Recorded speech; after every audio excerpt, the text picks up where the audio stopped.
Mind the edge. It's a long way down. Stop or die!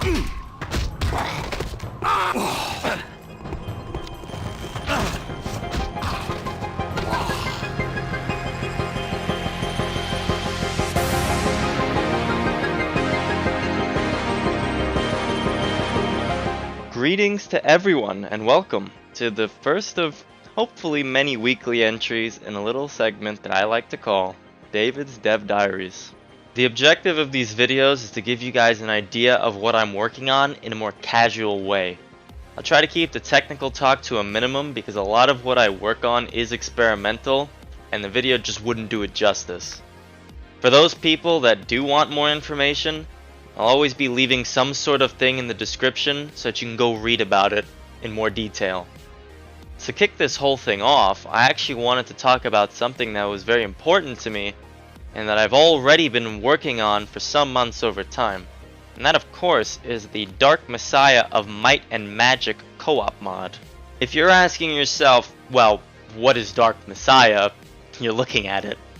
It's a nice little fantasy game made by Arcane Studios way back in '06.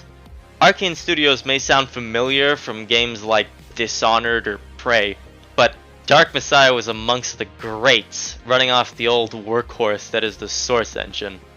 There's a lot of cool history behind Arcane Studios, so if you're interested in finding out more, I highly recommend the documentary published by NoClip on YouTube, but this is going to be as much information as I give. Back to the point, I used to play this game a lot when I was younger, and I still occasionally pop in for a good time. I used to think about how cool it would be to go through the campaign and slash a bunch of things with your buddies, but that just wasn't possible back then. You see, the game did have a multiplayer component, but you couldn't have any NPCs, it was missing a bunch of other features, and it's just a generally emptier experience. But, you know, here I am years later, putting in the work to try and make that a reality. With all that said, it's time to get into some details. Now, I'll reiterate that I have been working on this for months already, and I've actually been making some pretty good progress. So some of the things you might be hearing, I may have already solved, but I'm including here for the sake of having a fully recapped experience. The thing about this mod that makes it such a unique experience to develop for me is that this game is not open source. There is no mod tools, no mounting methods, and no SDK, well, outside of the Source engine one, that I can use to help me make or load the mod. That means I have to sit down and reverse engineer the code of the game to figure out what's happening and then detour or call those functions myself through some sort of injection. Now that may all sound familiar to a cheater trying to make a hack, and truth be told, it is. A lot of the resources that I've been using are from people that make cheats, and I'm not too ashamed to say it. There's some brilliant people that work in that field, and it's about what you're doing with your knowledge, not so much how you're doing it. So, knowing that the game runs on the Source engine, you may be tempted to say, well, why don't you set the max players to 5 through console, set the map, and just have them connect through IP? It's boom, multiplayer, right? And in a sense, that is the right way to think about it. I mean, that's how it's been done for years for single-player Source engine games. Now, obviously that didn't quite work as expected, because for some reason, when I did try that, I would see tens of thousands of bytes of data in networking traffic being sent every 1/64th of a second to the client, eventually leading them to crash all the way to the desktop. Now, I had the luxury of messing around with every single combination of networking commands to try and get that traffic down, and I just couldn't do it until eventually, when I looked through all the console commands in the game, I found one that apparently was set by default that also apparently sent all the debug information for every single thing on the level every 1/64th of a second, or however fast your server refreshes. Obviously, that's kind of a problem, but I was happy enough that I could just disable it, and boom, I had people connecting to the server, and we were able to sit there and take a couple of steps without anyone crashing. I say take a step because it's the second step that crashes the entire server straight to desktop or whoever's hosting it. You see, NPCs aren't really made to be working in multiplayer for this game. The reason behind it is pretty simple. They're trying to look for the quote-unquote hero player. The guy who launched a game in single player and is the guy, the Dark Messiah himself. But that person doesn't exist in multiplayer. There is a server host, the guy who started the server and everybody's connecting to, but he is not the same as the hero character. Now, in code, this is called the local player, and that may be a term you've heard before, but nonetheless, that's the logic behind it. So, when an NPC finally notices you walking around in their territory, they get extremely upset and pull their Omega move, which is crash the whole server, that guy isn't making it alive. Now this is the point where I did what any normal human being would do and jump in and start spending hours a day reverse engineering the game to try and figure out why this was happening. And eventually I did find the exact solution, finding all these addresses to functions and working my way around them.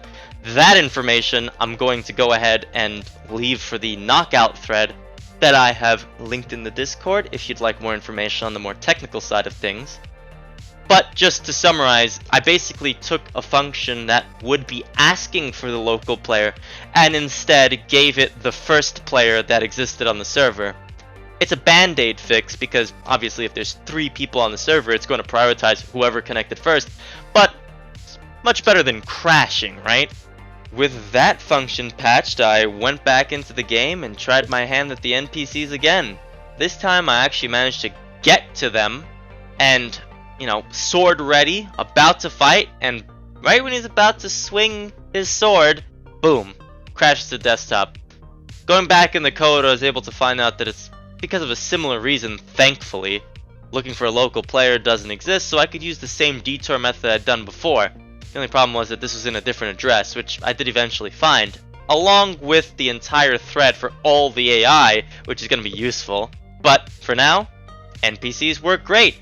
Everything is grabbed, you can kick them, it's pretty damn good, but, it's never that easy with this game. See, there's much more to a game than just the NPCs, right? There's cutscenes, levels, all sorts of things. NPCs are just a step in a marathon. So my plan of attack here is to focus on the more commonly occurring ones and then chisel them down so that I can actually have a somewhat playable test session. I say somewhat playable in the sense that we can actually go through a level. It may not function exactly the same, but we'll be able to actually play a little bit and figure out what needs to be added to make the level a whole. But that comes after I fix those common issues again. Currently I'm tackling the Soundscape issue, which, if you don't know what that is, it's basically an environmental ambience added to the levels. Think a wolf howling in the night or the floor creaking in a house. And it seems to occur when combat music stops because it fails to properly stop the music or fails to start the level's ambience. Don't know about that, need a little bit more investigation on that part. But really, that's all for this entry. I just wanted to recap what I've been working on in Dark Messiah because I'm sure that there's a bunch of people that didn't really know what it was or didn't even know that I was working on it in the first place. So this entry is a bit more generalized and maybe a bit all over the place. The next entry on this topic will be a lot more focused because it's dealing with the specific problem that I'm fixing or trying to overcome, and it'll act as a bit of a venting grounds for me to not kill myself when I'm working on this. I'm going to be fixing up the Discord so people can mingle about the topic or just chat with me and, spitball ideas. This is one of those things where it's really good to have somebody else to talk to about it because you don't really get to know what approach to take by just what you're experiencing. See, for me, I may sit down and just say, I want to make this playable and call it a day. Now, that's not what I want, but somebody else might be happy with that. I would want to go further and try to reinsert the features that were missing from the single player. Not so much just sit down and say, yeah, we can hit things together. Big whoop. So yeah, I hope you guys enjoyed this entry. Oh, if you have any suggestions, criticism, anything you want to get off your chest, feel free to leave a comment on the video. I'll take a look at it. Of course, subscribe to keep up to date. Go to join the Discord for chatting. Insert social media plug here. You guys know how this works already. I'll see you guys later.